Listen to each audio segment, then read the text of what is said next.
Olá, ouvintes da Rádio Mega Brasil Online. Olá, você que nos acompanha por imagem no nosso canal no YouTube. Eu sou Marco Antônio Rossi e este é o Comunicação SA, que ao longo deste mês de maio vem numa maratona diária de entrevistas que marcam o lançamento da 13ª edição do Anuário da Comunicação Corporativa produzido pela Mega Brasil. Nesta série de encontros que tem como tema o olhar do repórter, eu recebo o time de jornalistas que participou desta edição do anuário, produzindo matérias que nos ajudam a entender o nosso complexo e sofisticado ecossistema. Com eles fazemos um passeio pelos bastidores da notícia para entender como se dá a produção e a dinâmica da reportagem. Na edição de hoje eu converso com o jornalista Carlos Carvalho, que assina a reportagem A Retomada do Diálogo, que tem como foco a comunicação pública. Na matéria, o Carlos Carvalho revela como está sendo conduzida a reestruturação da SECOM, Secretaria da Comunicação da Presidência da República, e qual papel caberá às agências de comunicação no apoio à divulgação das ações de governo e das políticas públicas. Carlos Carvalho, muito obrigado por participar desta edição especial do Comunicação SA, que antecede ao lançamento da 13ª edição do Anuário da Comunicação Corporativa produzido pela Mega Brasil. Obrigado pelo convite, Marco, e aos ouvintes da Rádio Mega Brasil aí, um papo sobre esse desafio de voltar à reportagem. É verdade, né? Acho que é o sonho de todo mundo, né? De todo jornalista, né? Trabalhar num esquema de reportagem, né? Que é sempre muito dinâmico, que é sempre, às vezes, inusitado, surpreendente, e é sobre isso que eu queria conversar um pouco com você hoje, né? Então eu queria começar, Carlos, querendo saber como é que foi a sua receptividade ao tema, quando lhe foi apresentado esse desafio, vamos chamar de desafio, mas enfim, é algo corriqueiro na sua carreira, mas é esse desafio de fazer uma reportagem voltada ao aspecto da comunicação pública no nosso país. E qual que era, naquela ocasião, a sua percepção em relação ao tema? Beleza. Então, esse é um tema que perpassa a minha vida profissional, de antes e depois de Abracom. Antes, durante e depois da Abracom. Para quem me conhece, sabe que fiquei os últimos 20 anos aí à frente da Associação Brasileira das Agências de Comunicação, mas que antes disso, nos anos 80, eu integrei a equipe de comunicação da Prefeitura de São Paulo, na gestão de Luiz Erundina, que foi uma experiência bastante interessante e rica, também de um momento em que o conceito de comunicação pública começava a se difundir mais, os governos começavam a investir mais em equipes de profissionais para atender às suas necessidades de diálogo com a sociedade. Então, quando o Edu Ribeiro e a editora do Anuário, Adriana, me procuraram para ver em que tema, né, fizeram um convite para que eu participasse da edição e me apresentaram alguns temas, e eu disse de cara, olha, comunicação pública é algo que eu tenho, é um tema com o qual eu tenho familiaridade e tenho boas fontes, então acho que é algo que eu posso trabalhar. E foi interessante porque eu conectei coisas do passado, né? Enfim, experiências que vieram lá dos anos 80 e 90, com essa experiência de gestão de uma associação que tinha e ainda tem muita relação institucional com o setor público ao mesmo tempo, retomei o exercício que estava enferrujado da reportagem, né? Foram 20 anos cuidando sempre de uma associação do ponto de vista institucional, e quando você volta para a reportagem, você precisa, de alguma forma, repensar o modo de construir textos, né? O texto institucional tem um lado, o texto jornalístico vai precisar ter uma diversidade de fontes, né? Então foi uma experiência bastante interessante, até para quem estava monotemático nos últimos 20 anos, foi um bom exercício de desenferrujar. Mas, de forma alguma, você é um jornalista experiente, acho que isso a gente não perde, é que nem andar de bicicleta, né? Agora, nós passamos por períodos bem diferentes, desde da sua experiência na gestão de Luiz Erundina na Prefeitura de São Paulo. Tivemos, em um determinado momento, um papel mais relevante das agências de comunicação junto ao poder público e parece que isso se perdeu. Qual que era a tua percepção do problema ou dessa questão no momento que foi colocada essa pauta? Em primeiro lugar, assim, se essa pauta me fosse oferecida no ano passado, há 2 anos atrás, eu teria muita dificuldade de aceitar fazer a pauta, ou ela teria que ser uma pauta bastante pessimista, né? Diante de um cenário em que o governo anterior destruiu praticamente todos os canais, obstruiu os canais de relacionamento com a mídia tradicional, né, deixou de responder aos pedidos de entrevista. Basicamente, durante 4 anos, a gente viu a comunicação do governo ser feita pelas redes sociais e no cercadinho do Alvorada. Nos 2 primeiros anos, contratos com agências foram cortados ou desidratados a ponto de quase não valer a pena trabalhar para aqueles contratos. Então, as agências tiveram muita dificuldade. É fato que na segunda metade desse governo voltaram alguns investimentos, voltou a ter uma conta internacional, voltou a ter licitações e as agências passaram a ter uma presença maior, até porque o governo passava por uma crise de imagem que provavelmente foi também um dos fatores determinantes para que o presidente Jair Bolsonaro não fosse reeleito. Né? Então, a pauta chegou no momento de reconstrução, como está dizendo o atual governo, mas de reconstrução, inclusive, desses canais, dessa ligação entre o poder e a imprensa, entre o poder e a sociedade, através de iniciativas de comunicação.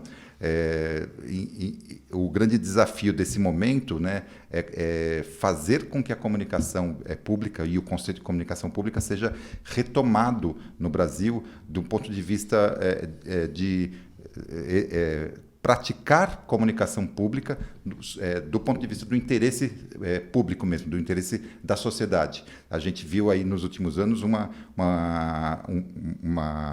estratégia de atrelar os interesses de comunicação meramente a interesses eleitorais. Esse é um problema, inclusive, da comunicação pública no Brasil, que se acentuou nesses últimos 4 anos.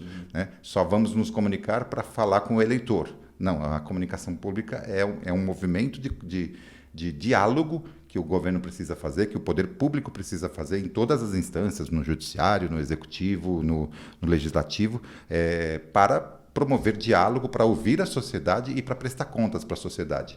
Me parece que esse é o momento em que a matéria chegou, né, para o anuário, e ela vai ter um tom bastante positivo, ainda que apontando problemas, no sentido de que vivemos aí, temos uma tendência, pelo menos nesses próximos anos, de mais investimento em comunicação em todos os níveis de governo e de uma maior sensibilidade dos gestores públicos para a necessidade de uma comunicação de interesse público que acaba também tendo objetivos políticos e eleitorais, mas o que se precisa colocar em primeiro lugar é o interesse da sociedade. E foi nesse sentido que eu fui atrás das fontes, quer dizer, perguntei a empresários do setor, sócios de agências de comunicação, as associações do setor, tanto a Abracom, quanto a Abrad dos digitais, quanto a ABC Pública, que reúne os profissionais de comunicação pública, como também a entidade de relações governamentais, a ABRIG, que é uma área também que eu abordei, uma área que não estava prevista na pauta original, mas a que a gente acabou abordando, que também é a retomada da importância dos public affairs. Vamos falar sobre isso, mas você levantou um aspecto, Carlos, que é um fenômeno até certo ponto recente, e a gente percebeu muito isso a partir da eleição de Donald Trump, que era a comunicação direta pelo Twitter. Isso parece que se espalhou pelo mundo. Na sua percepção, essa é uma tendência que se perpetua, ela perde força? Como é que ela convive com aqueles padrões mais estruturados que a gente conhece de comunicação pública? Então, se por um lado essa comunicação direta trouxe mais proximidade das pessoas com artistas, políticos, a gente pode dizer que as redes sociais de alguma forma nos aproximam, ainda que com a mediação da tela, né, das telinhas e das telonas, mas nos aproximam da vida de jogadores de futebol, artistas e, obviamente, dos políticos. E, como você disse, acho que o que simbolizou esse uso massivo, especialmente do Twitter, com fins eleitorais e com fins políticos, assim, de perpetuação no poder, foram as estratégias tanto do Trump nos Estados Unidos, do movimento do Brexit, né, que também foi todo armado pelas redes sociais, especialmente pelo Twitter, e pelo uso intensivo de algoritmos, né, da Cambridge Analytics, que conseguiam fazer chegar nas pessoas mensagens negativas sobre a comunidade europeia e as convencia de que era preciso votar a favor do Brexit. E no caso do Brasil, a eleição de um candidato que não tinha nem um minuto de propaganda eleitoral em 2018, mas tinha milhões de seguidores e com uma estratégia muito agressiva e muito de mobilização, quase que de guerra, né? Conseguiu, e também com outros fatores, enfim, atentado, teve uma série de fatores ali, mas em que a campanha do Bolsonaro aproveitou muito bem essas ferramentas para fazer essa comunicação direta. Só que isso, no meu ver, traz prejuízos também, né? É uma comunicação que não tem profundidade, muitas vezes baseada ou em informações falsas ou em informações parciais, né? Tem muito essa construção que está na moda a palavra, inclusive, construção de narrativas, né? Então, a nossa visão de mundo é esta e há um trabalho muito forte para lacrar essa visão de mundo, né, para usar as expressões que estão em voga aí nas redes sociais, e um prejuízo enorme para a cidadania, que no caso do Brasil a gente tem um acúmulo, né, de comunicação direta feita do presidente com seus eleitores, ignorando a outra parte do Brasil, mas o que importava ali era a parte que ia votar nele e que o colocaria no poder, e o desmonte de políticas públicas. Então, já nem tinha muito o que comunicar. Várias das políticas públicas foram desmontadas assintosamente, né? Então, era um governo que tinha pouco a comunicar, mas que tinha muito a mobilizar, né? O que a gente vive agora é uma necessidade de dosar o uso dessas ferramentas. A gente ainda vê alguns deputados que se elegeram com milhões de votos, né, em vários estados, usando essas ferramentas, mas também alguns deputados do campo democrático que perceberam a necessidade de também mergulhar nesse universo e também souberam navegar no Twitter e nas outras redes sociais. No entanto, governo é continuidade, políticas públicas são marcadas pela continuidade e a comunicação tem que ter essa continuidade e uma amplitude e uma diversidade que a gente não estava encontrando, porque o que a gente viu em Trump, em Bolsonaro, no Brexit, em outros líderes populistas que surgiram nos últimos anos com base nas plataformas digitais, é pouquíssimo interesse em consistência, é muito mais uma estratégia de mobilização, e não importa que o governo não esteja fazendo nada, nem precisa comunicar o que o governo está fazendo, só precisa manter as pessoas mobilizadas. Isso é muito negativo. Muito bem. Nós vamos então para um breve intervalo e voltamos dentro de instantes na continuidade desta conversa que estamos tendo com Carlos Carvalho, um dos jornalistas que integrou o time de reportagem do Anuário da Comunicação Corporativa, que está na sua 13ª edição, um anuário produzido pela Mega Brasil, dentro desta série que fazemos de reportagens, essa série de entrevistas dentro do Comunicação SA. Vamos a um breve intervalo e voltamos dentro de instantes.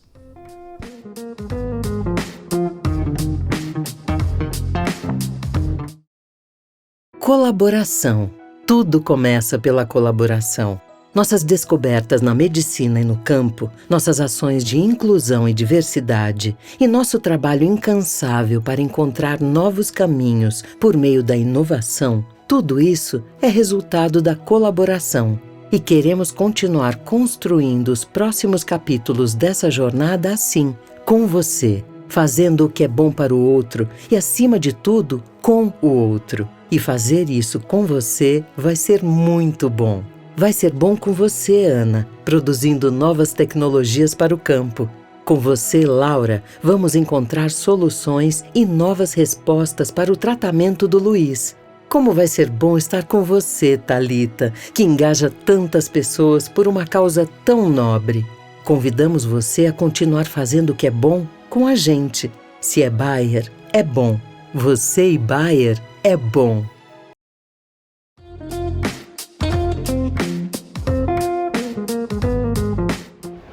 Olá, ouvintes da Rádio Mega Brasil Online. Olá, você que nos acompanha pelos canais de streaming da Mega Brasil. Estamos de volta com Comunicação S.A. Especial, que marca o lançamento da 13ª edição do Anuário da Comunicação Corporativa, produzido pela Mega Brasil. Esta série que fazemos com os repórteres que integraram a equipe de reportagem de conteúdo dessa nossa publicação, que está na sua 13ª edição. Hoje conversamos com o jornalista Carlos Carvalho, autor da matéria A Retomada do Diálogo. Carlos, como é que se deu a escolha das suas fontes? Porque você traz ali um ministro que não é algo muito comum, muito fácil, corriqueiro de você conseguir. Como é que foi a estruturação das suas fontes para a sua matéria? Aliás, você citou há pouco várias entidades, isso já estava na sua cabeça, isso foi apresentado. Como é que foi esse processo? Então, acho que uma coisa importante, né, uma questão importante em relação à comunicação pública é que dentro do universo da comunicação pública existem entidades, como você disse, né, que se relacionam com o governo para o quê? Para promover negócios, que é o caso de Abracom, da Abrad, da Ampro, da ABAP, enfim, essas associações do mundo da comunicação, elas obrigatoriamente têm que se relacionar com o governo para melhorar o ambiente concorrencial, para ter mais licitações, para ter mais investimento, para aperfeiçoar os mecanismos de controle das contas e tudo mais. E de um outro ponto de vista tem o lado também dos profissionais que atuam em comunicação corporativa. Então, eu desenhei uma base, né, de conteúdos e de fontes que poderiam trazer informações importantes, baseada primeiro nas entidades, né, e depois em empresas ou pessoas que atuam ou militam no campo da comunicação corporativa. E aí eu fui também blocando, né, na matéria esses temas numa linha do tempo. A matéria está toda perpassada pela linha do tempo que começa lá no final do governo Fernando Henrique, quando os primeiros movimentos, e a gente está falando mais de comunicação corporativa e digital, nós não abordamos o universo da publicidade, que não é, inclusive, o próprio foco do anuário, né? Então, essa linha do tempo começa lá no governo Fernando Henrique e a matéria vem contando o que aconteceu nesses anos, as transformações legais e jurídicas e as transformações do próprio mercado e da própria comunicação, né? A gente tinha uma comunicação absolutamente analógica lá em 98, 99, 2000, né? No segundo mandato do presidente Fernando Henrique, e hoje, como a gente falou no bloco anterior, nós temos um universo de redes sociais e de uso intensivo de ferramentas digitais para chegar nos eleitores, para chegar nos cidadãos, que tornou a atividade de comunicação mais complexa. Então, nas entidades, eu fui ouvir o que eles conquistaram nesses 20 e tantos anos de história da consolidação da comunicação corporativa dentro do governo, porque antes disso tudo era só montagem de equipe, era basicamente empresas que faziam RH para governo. Chegava lá e, assim, quantos jornalistas e publicitários e sei lá o que você precisa, botava lá para trabalhar sem nenhuma entrega de estratégia, inteligência, tecnologia. Isso mudou completamente, né? Então, as associações me deram essa base sólida das mudanças ao longo desses 20 e poucos anos, e os profissionais e algumas agências que a gente pensou aí nessa matéria. Quem são essas agências? Aquelas que trabalham com o poder público, que têm interesse em prestar serviços para governos, que é uma parte pequena do mercado, né? Muitos, ainda hoje, né, muitos empresários, ou porque tem alguma questão de compliance internacional, né, grupos que vetam, né, a participação em contas públicas, ou porque tem receio de que o governo não seja um bom pagador, de que haja algum esquema de corrupção e tudo mais. A matéria vai mostrando que, na verdade, investir em comunicação pública para o mercado de agências vale muito a pena, né? O governo paga bem, paga direito, por incrível que pareça, hoje em dia paga dentro de prazos até menos elásticos do que a iniciativa privada anda pagando, né? A gente ouve aí no mercado prazos de 160, 180 dias. O governo, bota elasticidade nisso. O governo paga 30 dias mais um mês, assim, né? Emitiu a nota, no mês seguinte está lá, né? A grande questão é que trabalhar para o governo tem um outro grau de complexidade. É crise todo dia. Tem que ter equipes muito qualificadas, investir muito nas concorrências, porque elas são caras, né? Participar de uma concorrência pública não é barato para uma agência, mas quando ganha, as contas têm valores que são muitas vezes superiores aos praticados na iniciativa privada. Então, aí esses empresários que eu fui ouvindo e também profissionais como os da BC Pública, enfim, que atuam em governo, que têm vocação para trabalhar em governo. Foi mais ou menos essa, vamos dizer assim, essa fauna aqui do setor aí que a gente ouviu, além do ministro. Então, aí a gente cai na questão do ministro, porque para a gente lidar com a área pública não é fácil. As autoridades são normalmente muito demandadas, a gente fica refém de agendas, muitas vezes as agendas marcadas não se cumprem, por conta dessa dinâmica que a área pública nos impõe. Você passou por isso? Foi uma saga conseguir a entrevista com o ministro.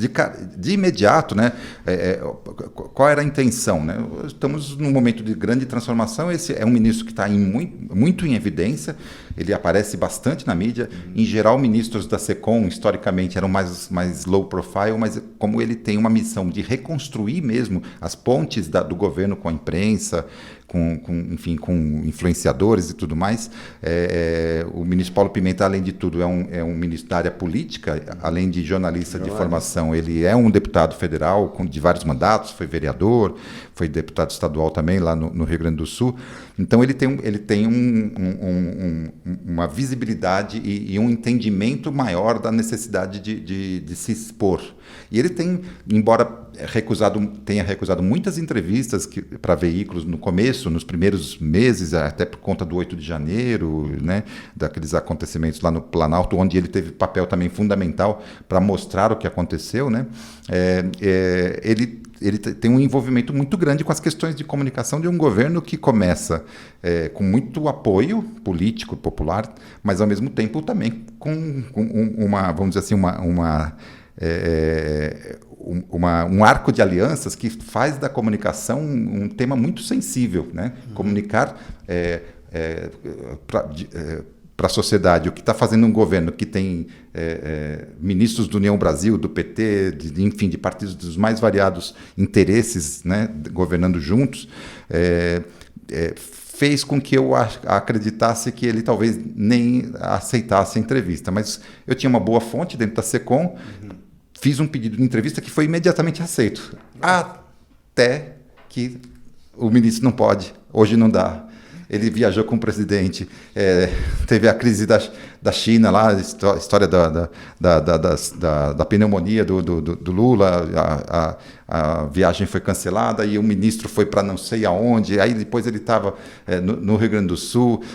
Vamos dizer que foram mais ou menos uns 20 a 30 contatos com a equipe da SECOM, até que eu consegui a entrevista aos 48 do segundo tempo. A gente já estava indo para a prorrogação, né? Mas ainda foi... valia a pena esperar. Valia a pena esperar. E é uma entrevista muito boa, bastante sincera, bem direta. Ele aborda alguns temas que não estão no corpo da matéria, como, por exemplo, combate às fake news e a necessidade que o governo vê, né, estamos, nesse momento, com tramitação de um projeto sobre esse tema no Congresso, e o governo, nesses primeiros meses de mandato, criou um sistema de verificação própria das notícias de governo, que tem sido muito criticado, mas que, ao mesmo tempo, é um esforço nesse sentido. Mas toda a recepção da equipe e do próprio ministro em relação à matéria foi bastante gentil e bastante solícita. Assim, eles realmente querem falar com a sociedade e com a comunidade de profissionais que que lê o anuário, né? Os profissionais da comunicação empresarial, os profissionais de comunicação pública, jornalistas, enfim, empresários que têm interesse no tema da comunicação. Esse público amplo do anuário, ele é muito importante para um ministro que tem o desafio de reconstruir vamos dizer assim, os elos perdidos da comunicação que foram destruídos em 4 anos. A matéria fala um pouco disso, também nesse sentido de que havia um processo de construção de um conceito de comunicação pública que veio até 31 de dezembro de 2018. Um processo longo, inclusive. Longo, de vários governos. Então, a gente tem Fernando Henrique, tem 2 mandatos de Lula, 1 mandato e meio de Dilma, 1 mandato de Temer que teve aspectos bastante positivos do ponto de vista da regulamentação das licitações. O então secretário ministro Márcio de Freitas fez um trabalho bastante positivo. Hoje ele está no mercado de agências. E que de repente parou. Né? Parou de um jeito, assim, nos primeiros 2 anos, um tipo de paralisação que destruiu mesmo estruturas dos ministérios. Quando a equipe do atual presidente e do ministro Paulo Pimenta chegou a SECOM, eles não tinham nada. Não tinham uma conta internacional que ajudava em algumas coisas nacionalmente, mas não tinha uma equipe estruturada, não tinham processos, memória das políticas públicas. Isso tudo foi meio que para o lixo, né, nos 4 anos anteriores. É impressionante o efeito negativo, como ele é eficaz, né, vamos dizer assim, né? Eu estou conversando com o Carlos Carvalho, que integrou o corpo de repórteres da 13ª edição do Anuário da Comunicação Corporativa da Mega Brasil. Ele, autor da reportagem A Retomada do Diálogo. A gente vai para um breve intervalo e voltamos dentro de instantes para a última parte desse nosso encontro do Comunicação SA. Até já.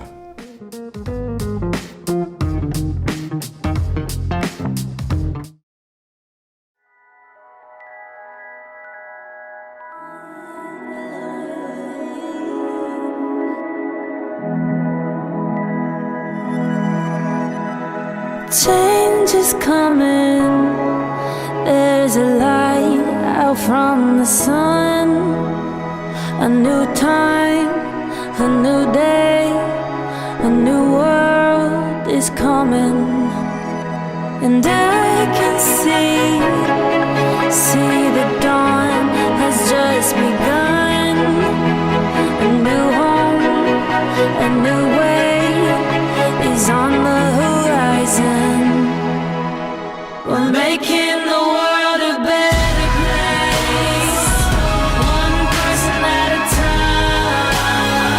Making the world a better place, one day at a time. And it starts right now.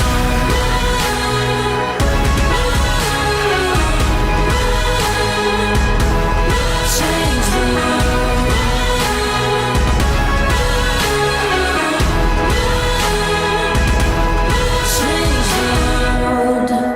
I think it's incredibly important that General Motors has taken this step towards EVs. We're talking about one of the world's most iconic companies here that will cause other people to stand up and say it's time. We're going to follow their lead. Change is blowing like the wind through the trees.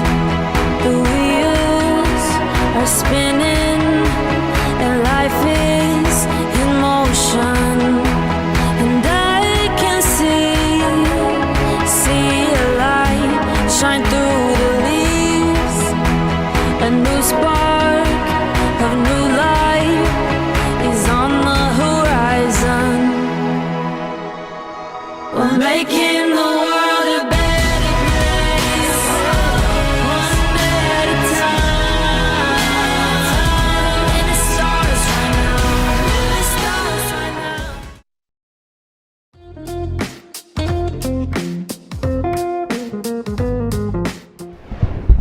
Olá, ouvintes da Rádio Mega Brasil Online. Olá, você que nos acompanha pelo nosso canal no YouTube. Estamos de volta com a última parte do nosso Comunicação SA de hoje, esta série especial que fazemos sobre o nosso corpo de repórteres que atuou na 13ª edição do Anuário da Comunicação Corporativa da Mega Brasil. Hoje eu converso com o Carlos Carvalho, autor da reportagem A Retomada do Diálogo. Vimos aqui falando sobre os desafios e os bastidores dessa matéria que ele produziu para o anuário. Carlos, lá no comecinho a gente falou ainda sobre aspectos da comunicação direta com o público, que ela não é eficaz, ela não é estruturada, enfim, e ela tem efeitos muito danosos, né? Quer dizer, esse período no qual essa prática floresceu, vamos estabelecer aí a partir do governo Trump, como você bem lembrou, com ações da Cambridge Analytica, Brexit, enfim, e se estendeu aqui ao sul do Equador. A gente já conhece, a gente já estudou o suficiente para se prevenir desta prática e amenizar os seus efeitos? Eu acredito que não. Eu acho que ainda é um fenômeno. A gente está no meio desse processo e muitas vezes a gente, sem o distanciamento, não está conseguindo dar respostas eficazes ao uso massivo de ferramentas como o Twitter e outras, né? O Telegram também muito usado, né?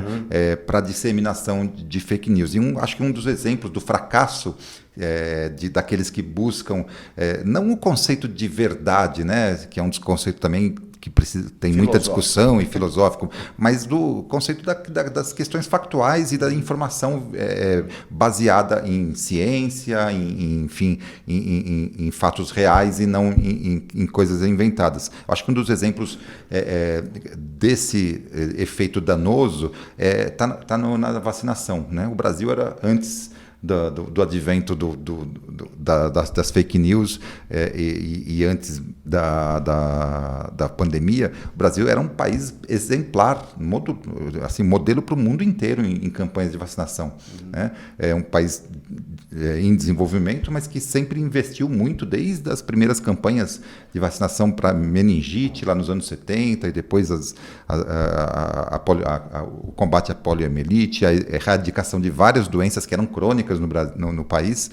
E com a disseminação de informações falsas na internet, as pessoas passaram a ter medo das vacinas. Então a gente tem agora uma nova geração de vacina contra a Covid que não está sendo acessada pela população, e aí tem pesquisas dizendo que 1 a cada 3 pessoas ouvidas nessas pesquisas diz que acha que, por exemplo, essas vacinas fazem mal para crianças, o que não é verdade. Né?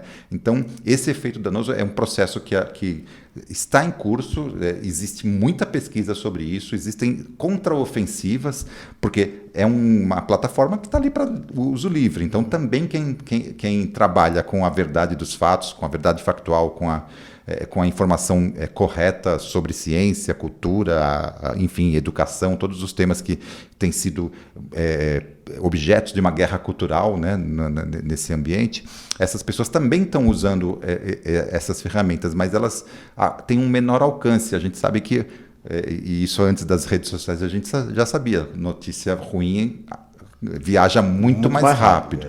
Então, é dentro dessa lógica que opera também esse pessoal que dissemina o terror. Assim, vamos jogar medo na cabeça das pessoas, porque a partir disso nós temos a solução. A solução é não se vacine, a solução é não vá à exposição de arte porque ela é degenerada, a solução é não deixe o seu filho na escola tal porque ela é uma escola comunista, enfim. Essa disseminação de notícias ruins e falsas age com base numa lógica do espalhar o terror, para, obviamente, mobilizar as pessoas em torno de causas que esses políticos, enfim, têm, que não são exatamente republicanas e democráticas. Na estruturação da sua matéria, Você também aborda aspectos relacionados às relações governamentais, que é algo que vem se consolidando, já existia, obviamente, mas parece que vem ganhando um pouco mais de relevância dentro das organizações. A impressão é essa mesmo? O que você encontrou de... Na conversa original sobre a pauta, esse tema não estava previsto, e eu sugeri que a gente abordasse também por causa de 2 aspectos. A própria história da retomada do diálogo, né, que é o mote, o título da matéria, impõe algumas reflexões. Quer dizer, existe a comunicação pública, quer dizer, o governo se comunicando com a sociedade e as agências prestando serviço para o governo para ajudar nessa comunicação, mas existe esse campo muito amplo das relações institucionais e governamentais, que internacionalmente é conhecida como lobby, que, quando feito corretamente, é algo absolutamente legítimo, e que também teve um período de interrupção. O associativismo foi muito atacado pelo bolsonarismo, né? Quando ele, no discurso de posse em 2019, o ex-presidente falava que ia acabar com os ativismos e realmente fechou portas às associações, os conselhos participativos, foi tudo ou interrompido ou desidratado, né? Ou ocupado por militares. De 1º de janeiro de 2023 em diante, o diálogo voltou. O governo está ouvindo as entidades empresariais, sindicais, os movimentos populares e as empresas e os segmentos econômicos que dependem de regulação governamental para operar, saúde, educação e vários outros segmentos, praticamente todos, voltaram a se animar, vamos dizer assim, de que assim temos agora canais de diálogo. E isso abre uma perspectiva para empresas e profissionais na área de comunicação, porque também passa pela comunicação o trabalho de relações institucionais e governamentais. É monitorar o que está acontecendo no Congresso e nos ministérios, fazer informes diários para os clientes, que sejam associações ou empresas, dos temas de interesse desses clientes que estão em debate no âmbito público, e estruturar um programa transparente de relacionamento. Então, por conta disso, eu ouvi empresas também do setor, algumas agências de PR, né, de relações públicas, recentemente fizeram compras de operações de relações institucionais e governamentais, justamente apostando no aumento da demanda por esses serviços, e ouvi a associação do setor, uma das associações do setor, que é a ABRIG, a Associação de Relações Institucionais e Governamentais, que entre outras coisas, trabalha pela aprovação de um projeto que tramita há muito tempo no Congresso, que propõe a regulamentação da atividade do lobby. Né? Não pode entregar presente, nem joias, nem outras coisas, não pode... as agendas têm que ser públicas, os interesses representados têm que também ser publicizados, tem uma série de regras que na sociedade americana já estão mais consolidadas, o que não quer dizer que não aconteçam coisas que por baixo dos panos, né? Mas quanto mais regulamentação e mais transparência tiver, melhor será executado esse serviço e mais vamos dizer assim, mais compensador, né, do ponto de vista do retorno financeiro para empresas que investirem nesse campo, ele será. Nesse momento, ainda é um serviço muito específico de alguns segmentos mais estruturados, mais organizados da sociedade, seja no campo das ONGs ou seja no campo das entidades empresariais. Mas a tendência é que esse serviço cresça muito e talvez cresça em termos percentuais nos próximos anos, muito mais até do que a comunicação corporativa dentro do governo, porque ela já, de alguma forma, já está presente. As relações institucionais e governamentais são, vamos dizer assim, um resultado, né, da retomada do diálogo. Quando há diálogo, há conflito. Quando há conflito, o empresário, o gestor, o presidente da ONG, ele precisa saber onde ele está. Em que lugar ele está, quais são os interesses envolvidos, os antagônicos e os favoráveis, para poder tomar decisões e fazer suas demandas junto ao governo. Muito bem, Carlos. Para encerrar, como que você entrou a gente, por dever de ofício, a gente tem que estar atualizado com os temas, enfim, acompanha. Mas quando a gente entra numa matéria, quando a gente vai estruturar uma matéria, a gente acaba encontrando novidades, é invariável, até por uma questão pelas suas fontes, você acaba pesquisando coisas que nunca lhe chamaram a atenção.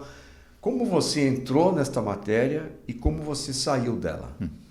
Primeiro, foi o exercício de fazer a linha do tempo me fez relembrar uma trajetória profissional que eu tive na Abracom e relembrar fatos e passagens que já estavam meio esquecidas, né, de grandes conquistas que o setor, né, conseguiu junto à comunicação pública. Então, primeiro, o esforço de pesquisa sobre essa linha do tempo teve um aprendizado, um retroativo, né, mas, ao mesmo tempo, descobrir nas conversas com algumas das agências, com vários desses profissionais que são fonte da matéria, primeiro um interesse muito grande de investir em mais tecnologia, em inteligência artificial, enfim, em oferecer para as contas de governo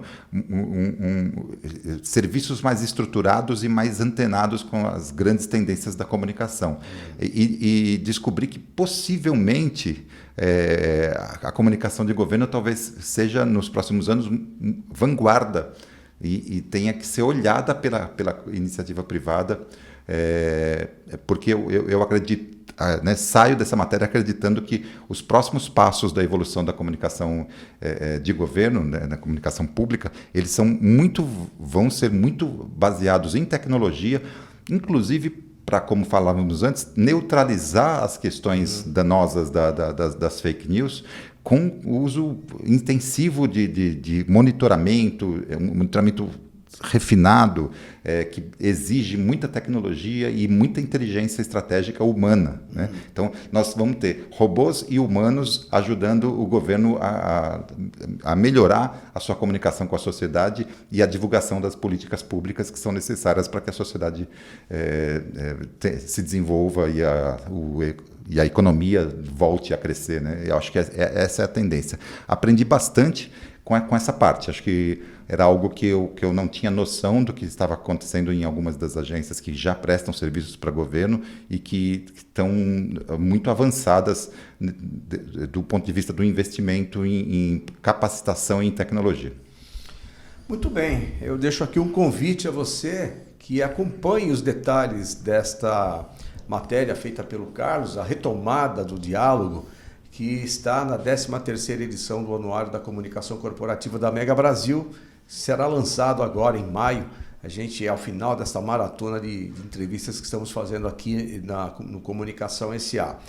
Carlos, muito obrigado pela gentileza de estar aqui conosco, parabéns pela matéria e fica o convite para que a gente volte a conversar outras vezes, mas sobretudo o convite para quem nos acompanha que leia com atenção, veja as fontes, os comentários, os detalhes desta matéria que é muito rica. Muito obrigado. Muito obrigado, Marco. Muito obrigado para os ouvintes e boa leitura.